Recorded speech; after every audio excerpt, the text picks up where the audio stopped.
Switch it up, make it right, cause I'm getting tired. And even though I'm blessing things, I'm feeling like I need a change. Time to make you move, go and get your breakthrough. So what you feeling like? Get up, turn on the light, time to make it right. This is your new life. Come on, let's go.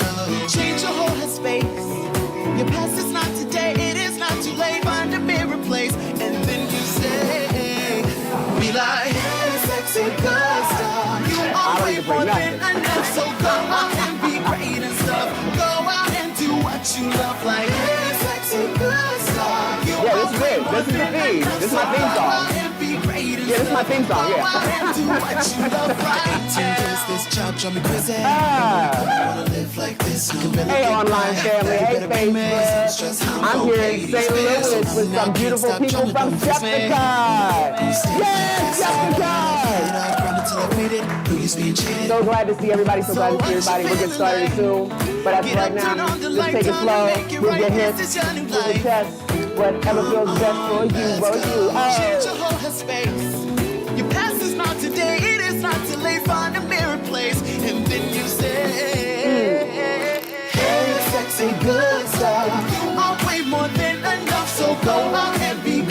stuff. Go out and do what you love. Like, hey, sexy, good stuff. You are way more than enough, so go out and be great and stuff. Go out and do what you love, right? Hey, sexy, good stuff. You are way more than enough, so go out and be great and stuff. Go out and do what you love, like, hey, sexy, good stuff. You are way more than enough, so go out and be great and stuff. Go out and do what you love right now. Skepticon, how we feeling? Y'all had a few good days. I heard y'all had some, look, right, you're here. I've heard y'all had some trivia last night. I heard y'all had some stuff going on. There were some really great conversations. I popped in briefly after being tired for driving for 8 hours. Pardon my voice too, I probably still sound like I'm just waking up. But it's been a very sinusy, pressure time for me. But I am Jay Exodus. Wonderful to meet all of you. If you are not familiar with me, I am also known on Instagram as the Ethical Evangelist. Probably an interesting combination, but let's just put it this way. I like to fuck shit up in a really healthy way, right? Am I allowed to say fuck? Yeah. Okay. All right, great. So the other thing is that, yeah, I am based in New York. And I am also currently in Minneapolis. So if you find me, you'll probably find me floating around. I have an archetype of a fairy. That's normal for me. But otherwise, I'm glad to be here in St. Louis, glad to be with my Skepticon family. I had the wonderful opportunity to meet Stephanie when I was in, where were we, Stephanie? DC the first time. Yeah, that's right. I was like, was it DC? 'Cause I don't see, that's how many places I go. I don't even remember. And then, weren't you at Denver? Okay, then it was Denver, yeah. And then you saw Mr. Willy Wonka, and everybody was moving around with Mr. Willy Wonka, which I did not bring with me today. But I'm very excited to be here.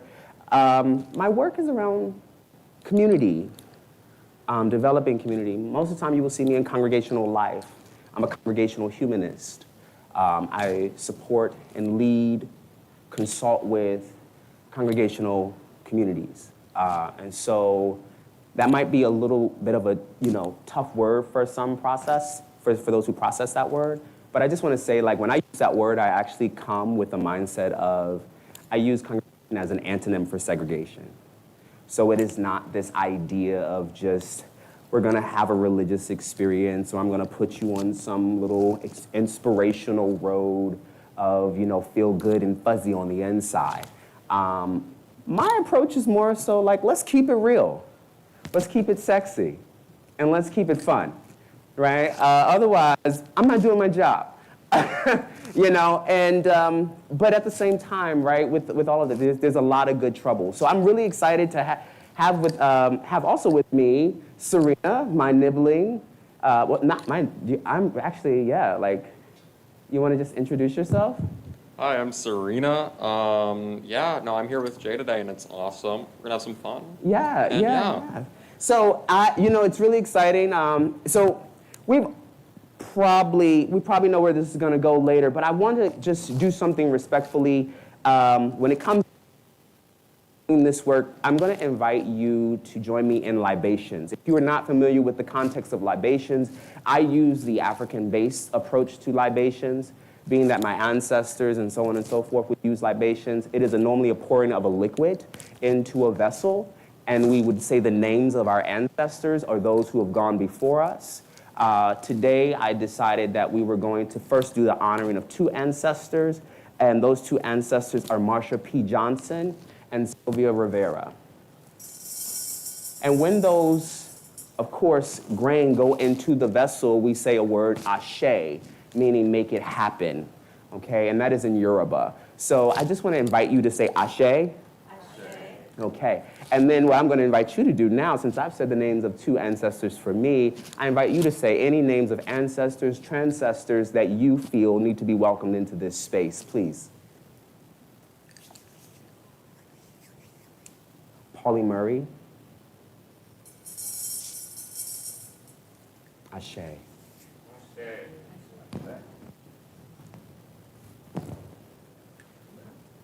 James Baldwin.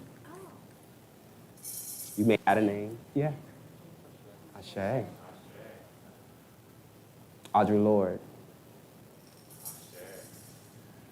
Feel free to add a name if you want to. Daniel Alexander. Ashe.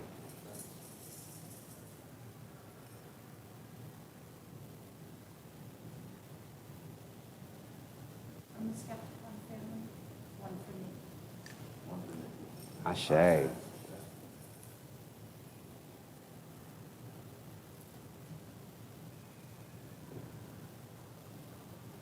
Ronnie J. Hooper.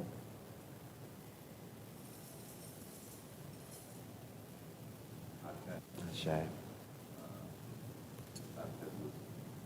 Very recent. My mom, Janice Dent. Janice Dent. Thank you. Ashe. Nikki Lloyd Erica's. Nikki Lloyd Ericas. Thank you. Ashe.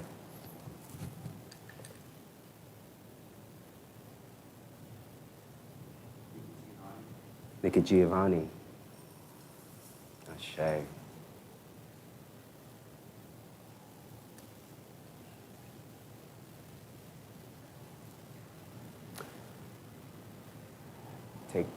Take the two. Two. Take these. And you got that too. I got these. And for any names that have not been called, and for any names that cannot be named, we say Ashe. Ashe. Ashe. Right. That is a practice. It is a practice to remember names of those who we hold great. In the words of Maya Angelou, she would say that in one of her poems called The Great Ones Fall, she says, we are better because they existed. And as a result, we are better because many of those who fought, did justice work, Dr. James Cone, as well as others, James Baldwin, Audrey, as you heard me mention before, and so many of our own personal ancestors, my father, your mother, right? There might be a cousin, there might be others that we carry actually with us. They are probably a little bit more closer to us than what we think because we do share genealogy with them, right? So it's not just like we're just saying something in the spirit. We're saying something that's part of our makeup, our DNA. And so I just invite us to always think about those and have those memories and allow for them to rest with us. And so let us move into just kind of honoring them in that space and get our minds together for this wonderful talk that we're gonna have. Song by my cousin called Hush. Listen carefully to the words. Hush, little baby, don't say your dreams too loud. Everybody's listening, whispering when you're not around. They'll love then hate you even faster. So gag them with your happy ever after. Hush, little baby, don't let them see you cry. Everybody's listening, wishing it, but still you will rise. They'll treat you as if you don't matter. Someday you'll use their ego as a ladder. So keep your foot on their neck and shake the table with pride. You may not blend with the rest, but I assure you it's fine. Try to make you feel small, but you are bigger than life. So rally your inner light. They'll get no peace in the night.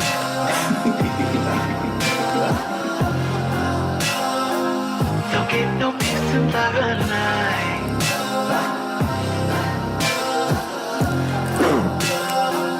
They'll get no peace. Hush, little baby, careful when you speak your mind. Everybody's judging, I mean loving you. Play safe and you'll be fine. Making waves can break a rafter, but sometimes there is beauty in disaster. Hush, little baby, careful when you take a step. You'll become a target if departed, so just sit with the rest. Or you can live a life of freedom. Learn to love yourself and you won't need them. So this is what I wish for you. Don't get no peace in the night. To live your life however you choose. Don't get no peace in the night. Whether reach for the sky or laying low from the light. Whether blowing their minds, I wish the greatest of times. Just do whatever you choose to. They'll get no peace. Shh. See one day, one day, one day.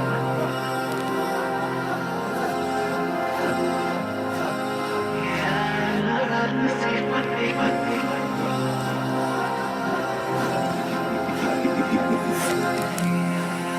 day. Thank you. That's by Kavion. If you're looking for anything new, fresh, artist based in New York. Actually did the opening song, Sexy Good. So if you're looking for something where you just like, I just want to just throw down, feel good about myself. That's Kavion, my cousin. I'm so glad that we work together.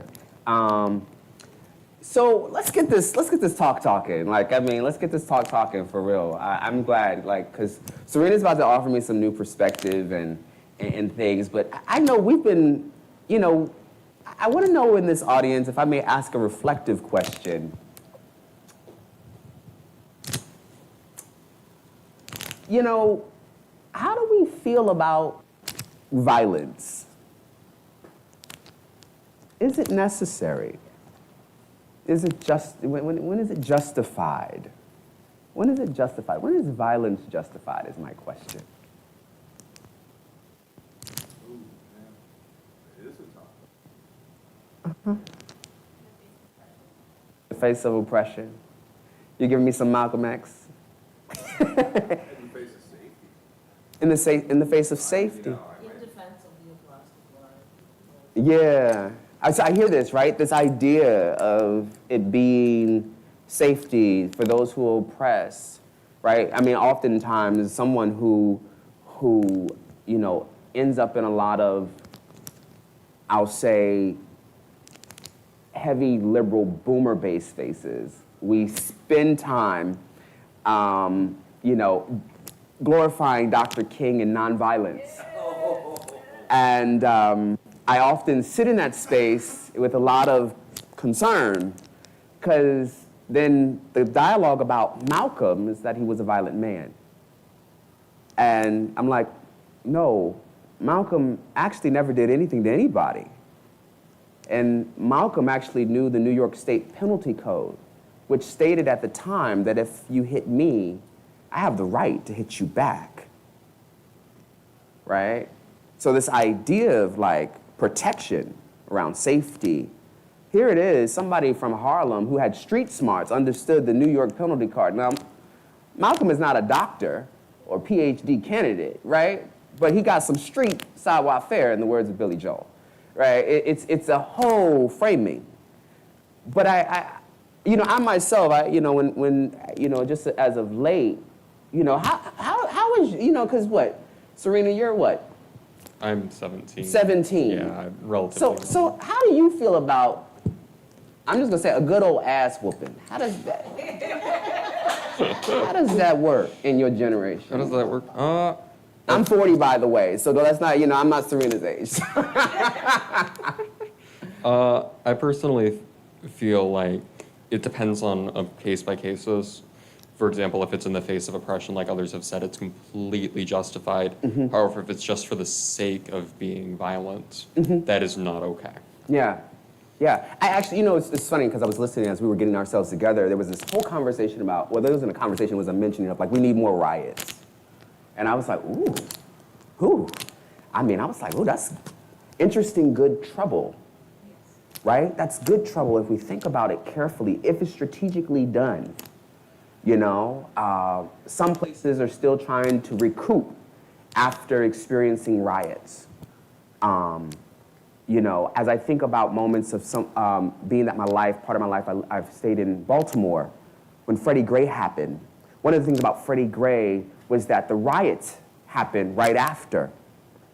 But the tough part about the riots with Freddie Gray is that they were in a tension, if you will, because much of Baltimore is sectioned off in little clusters of underserved, economically disenfranchised communities. So the riots were not healthy for predominantly those communities, because at the end of the day, some of those did not have the assurance to really cover and get their buildings fixed, versus maybe if we look at, right, George Floyd. Yep. right? And George Floyd, and then what I think most of the people who were from that area moved to uptown of Minneapolis, if you're familiar with that area. And then now we don't have a Target and we don't have a few other things. Yeah, they primarily focused on like the commercial aspect of like burning down the stores, but leaving the residential areas, because burning down residential areas does nothing except for harm people. Yeah. Whereas burning down the stores, it sends a message to the corporations that this is not okay. It sends a message to the government because commerce is down. No, and that's the thing. It's like, right, it's like really also, I see the strategicness in that. I just wanted to get rid of that noise. I was like, oh God. You know, I see the strategicness in that because, I mean, it is a thing of wealth and economics and how one sees what is available. I think one of the things that I want to point us to as well in this conversation, that when we deal with violence or when we are dealing with ideas around riots, that, you know, this sense of good trouble, in the words of the late senator, slipping my name, I'm slipping, John Thank you, John Lewis. I was like, hold on, Mom. I'm like, I'm looking at his face in my head. You know, like that's what he would talk about. You know, his generation knew about good trouble. What is good trouble for you in your mind? Good trouble for me in my mind. Whatever it comes, it's ultimately good trouble is what leads to something better. It might be bad in the moment, but it would lead to the fruits of your labor will lead to something better. Whereas bad trouble, it just leads to nothing. It just leads to more and more hate, more and more violence. You know, this is, yeah. What is good trouble for some of you in this room? What does that look like? Have you been a part of good trouble at all? Disrupting power. Come on, Skepticon, disrupting power. What else? No, I've been on the receiving end. In 2000, the riots in Cincinnati over the killing of Kennedy Thomas. Wow. Which is really ancient history at this point, but my wife and I were living in that neighborhood. And you talk about the isolated pockets over the Rhine. That neighborhood where that shooting happened was an African-American, mostly African-American, and poorer neighborhood. Yeah. That was, and lots of freak yards. People lived there because it was cheap. Yeah. But the police very specifically pushed those people, that riot, back into the neighborhood. They wouldn't let them cross. They made a big line saying, "You are not crossing into the rest of downtown." And yeah, it took a long time to recover because of the poor neighborhood. Wow. Yeah. Yeah. And so, I understand that rioting can make a lot of difference, but also, careful what you burn down.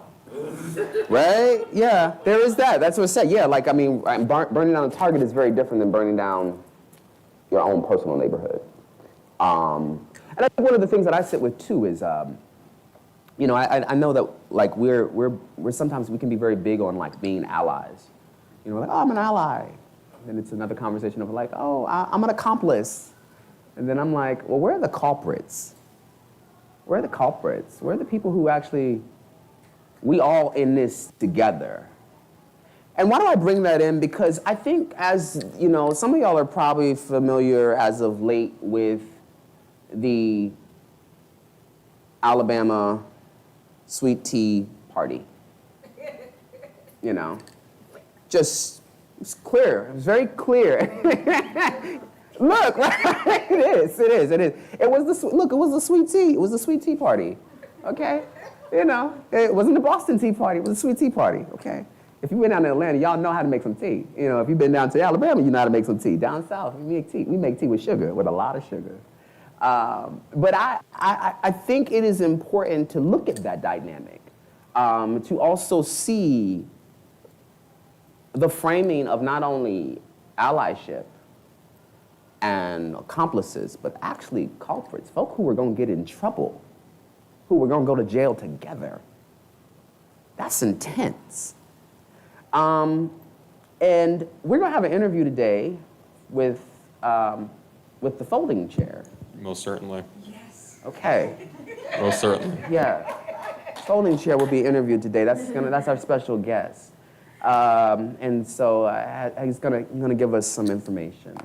But I want to give us a little bit of a. Can we give some context about see some of these images today? And can we give a round of applause for Justice? Justice is always on point with my tech. This takes some crazy time, huh? No, let's do the sweet tea party first. Got you. Thank you. And then we'll go to the, because I got to point out some of these elements since the chair is a part of these elements. I completely missed this story. Okay. It's just a cycle. Hold on. Go back, Justice. So here is the beginning. I want us to just pay very, very close attention. This assault starts because the dock worker who's in white, the black gentleman, is actually trying to get this white man to move his platoon so that the ferry can dock. And it breaks out into a fight. And then, of course, the other people from the platoon start stomping and beating up on the gentleman. Then a bystander, who actually steps in, whose name is Eric Walter, just steps in, and then a young man jumps from the ferry, who is a crew person on the ferry, swims across the water to the support and the aid of the 3 other black folk now, and now is ready to get jiggy with it, in the words of Will Smith. So here's another angle, and the gentlemen get back to the platoon where they were supposed to move. They still don't decide to move.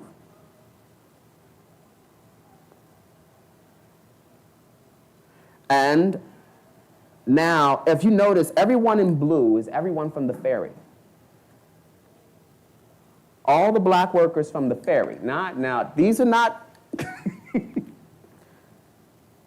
It becomes very intense. And there are some who are still, we got falling in the water. It's,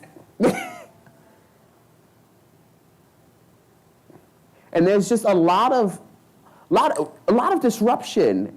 And now, I'm very fascinated to see how, it's kind of like, well, why are y'all hitting us? Why are y'all fighting us? Now here come the police at this point. And these people still have not moved the platoon, which is all that was required.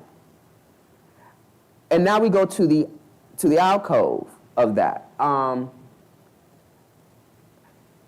Now, as they move further into the next section, this is when we're introduced to the next part where this other community of folk start to fight, and then the chair comes in, and people are being bopped on the head like it's WWF. And so, when we see that sweet tea party, what do you think about that, Serena? Because it's fresh for you. Oh yeah, no, this is my first time seeing the video. I've known about it for a long time, but I've never gone out of my way to see it, so just never seen it. It's justified. Looking at the context, not all it was a primarily, the platoon was there because the the cruise ship couldn't park. And pretty much all the crew workers and all the people on that cruise ship were people of color, whereas all the people on the platoon were white. Yeah. And it devolved into, as people say, this race war. Because it becomes just very intense with eye gouging, and it judges the question, one of the things that I think is very funny, when we talk about justification here too, and something that you're bringing up for me, the location of that dock is a historical site. And that is where most of the enslaved were brought. They were paraded down the primary street to that dock is called Commerce Street, Commerce Road. It has kept its name because it was a space for trading enslaved folk. So, here it is, again, we see now a different shift in narrative. Predominantly black workers are in the same area. And what amazes me is that there is a clear signal. The gentleman takes off his hat, throws it up in the air, right? This, in some way, has always been prepared for within the community, which lets you see how much protection has to go in to even the smallest minute concern. And I would not have expected anybody to get that escalated over moving their boat. Oh yeah, for sure. They just went into violence like literally 30 seconds in. That's not okay. And I mean, it wasn't like and this is what fascinates me. Even as we're here in St. Louis, we can talk about places like, Ferguson. I came down here during Ferguson, and marched and protest as well.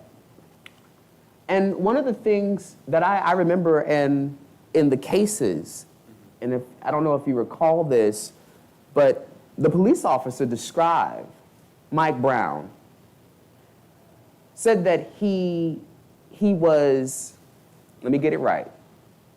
I can hear his voice in my head, but I want to get it right. That the suspect had turned into the Incredible Hulk. And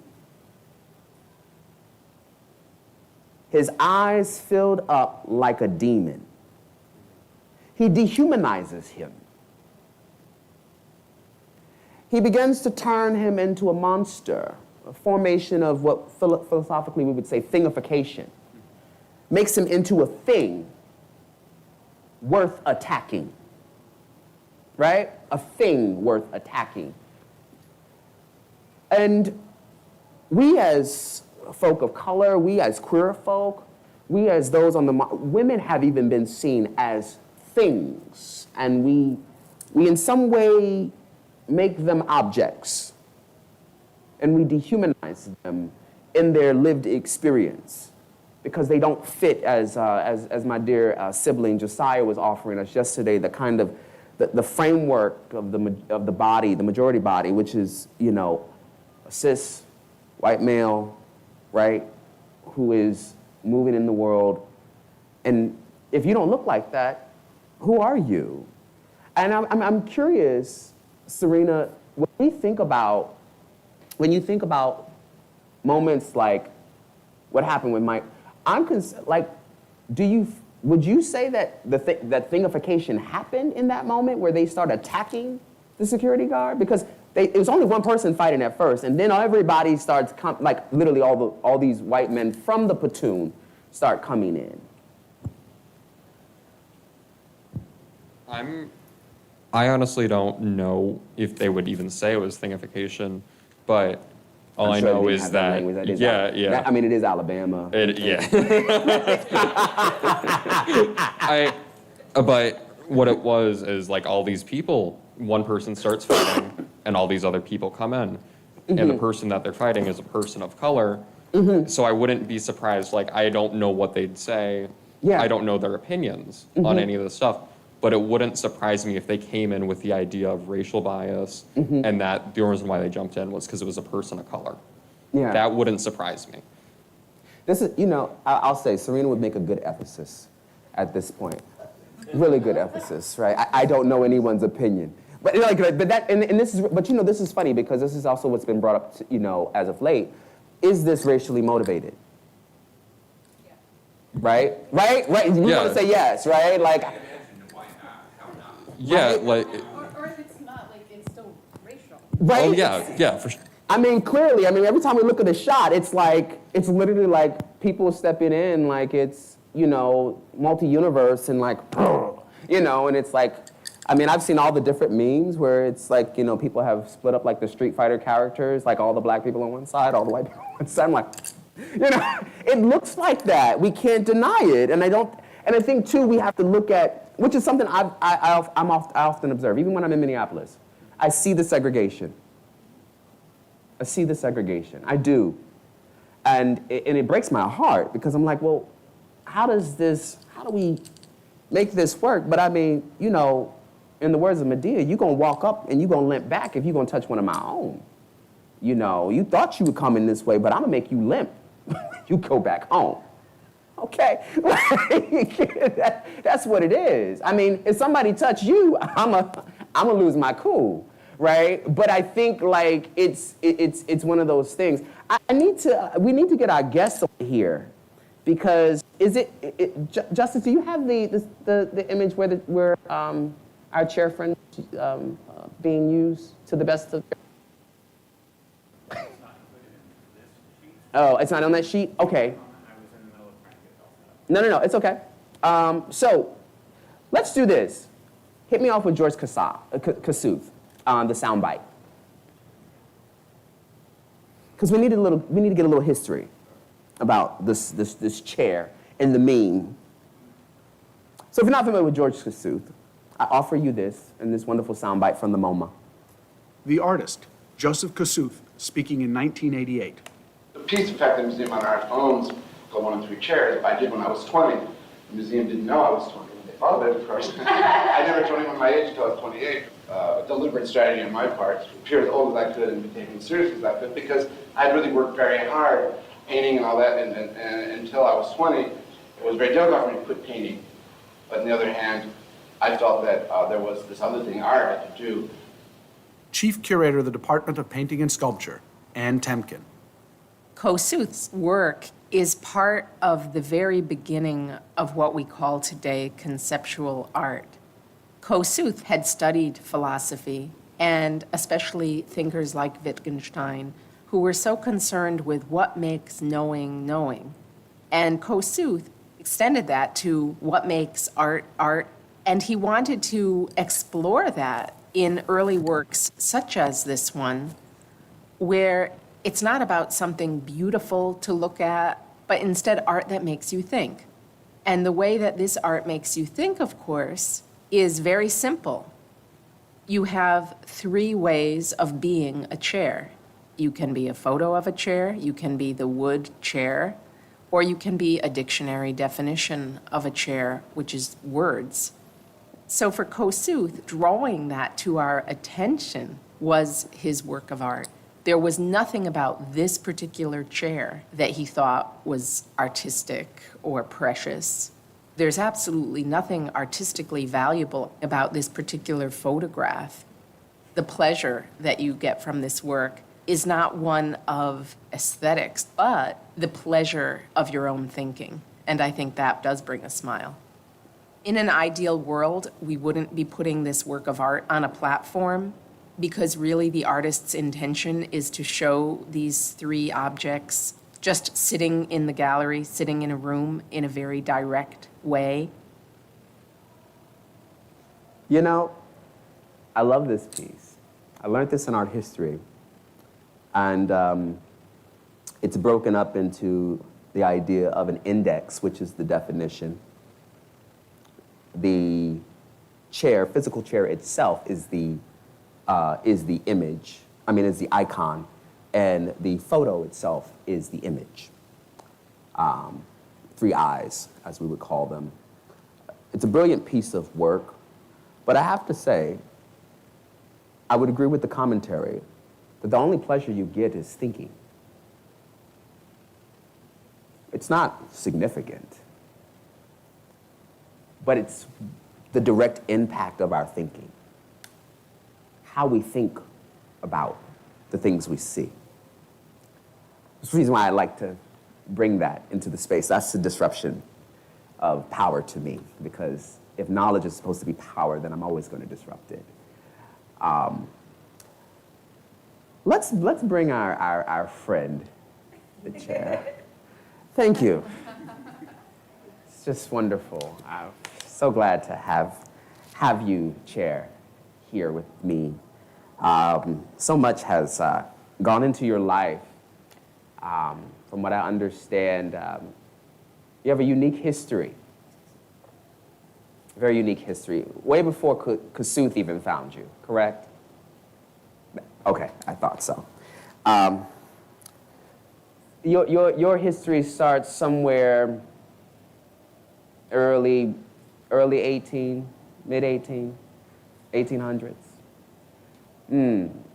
With Alec, I think you are the offspring of Alexander or Nathaniel Alexander. Yes, okay. So you were just a piece of wood before, and then you modernized. You have so many ancestors.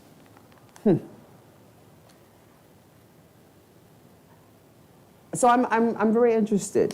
How do you feel after your direct encounter?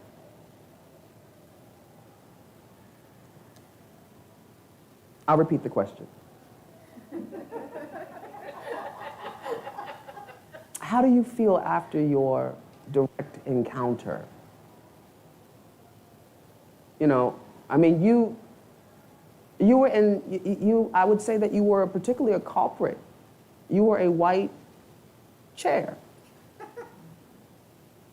So moving. You were not only in solidarity. I mean, you're literally, your race card is up. No. It's just concerning. But I what is that? Yeah, I saw how you were, you know, you hit the woman on the head, she fell over. The one that spun around like a little spinning top. Yeah. Yeah. But see, you were grabbed by a man who was a Baptist deacon. You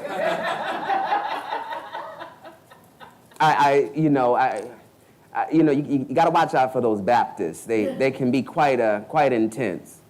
A black Baptist is not the same. You know, we like to throw furniture. And yeah, I came out of Pentecostal. I'm kind of Penta-Baptist, but yeah, we throw furniture. Churches have never been the same. That's why white people don't invite us. No, but I see. Yeah. So did you get checked out? Are all your screws tight again?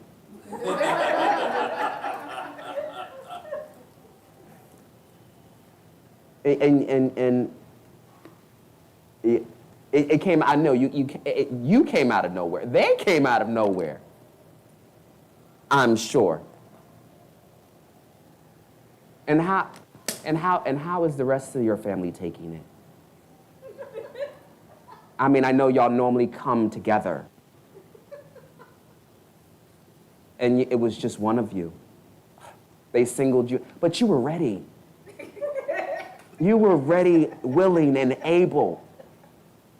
You folded yourself out. You unfolded yourself out to the people. Oh, I was moved. So moved. I know you didn't expect to be called to that moment of the sweet tea party. Normally people sit on you and you just kind of creak a bit. No, I know. Now I'm very honored to have you you were probably one of the best white guests I've ever had.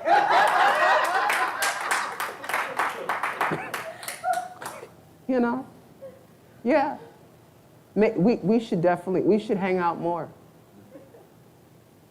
I'll make sure to let everybody, you know what, I'm gonna have a plaque next to you with Malcolm X. I'm gonna make sure that there's a picture with Malcolm X in you because I gotta have my ancestors in this space. Yeah, so you'll be one of the ancestors. Your life will never be folded. You'll be a story unfolded. I'll make sure that everybody knows. You're a winner. You're a winner. Thank you for coming. Thank you. Let's give Chair a round of applause. Oh, you know, such touching stories. It's so beautiful to have such objects and things in the space. Okay, don't come at me. Don't come at me. I know you have feelings too. This is true. Objects have feelings too. If you don't believe me, if you've ever bought anything, every object has an instruction of care. Every object has an instruction of care. Now, if we could all have instructions of care tattooed on our asses, we probably wouldn't get them beat. Right? This is the truth of the matter. But I think that, I think that that's something that we need to consider, the way that we think about our ethics of care, how we come to the moment. Being strategic is a part of care. Knowing our place, our position. Not our power, but our position. What would it look like if we changed our ideas of thinking about power to just position? Knowing that we are positioned in places that create meaning or impact. What if we took the moment to look at our privilege, if you say, and really begin to look at that as posture, how we handle ourselves. I'm sure, no, the chair did not expect to be what it is. But it is now the pleasure of our thinking that gives us the opportunity. It's the pleasure of thinking about the chair is not powerful at all. It's all in, simply, its position and posture. How is it used?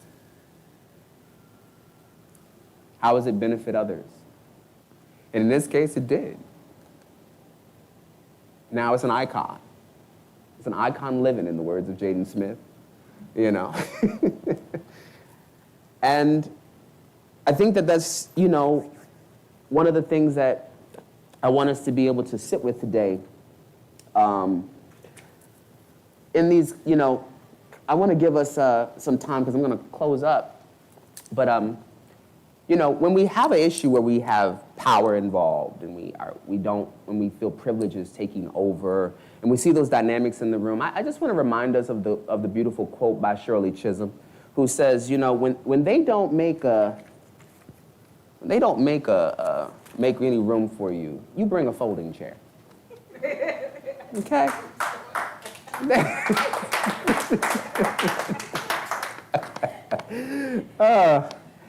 Are there any questions? Is there anything that anybody wants to talk about? Did you bring your folding chair? I believe we couldn't find a folding chair, which is sad. I looked under the ring.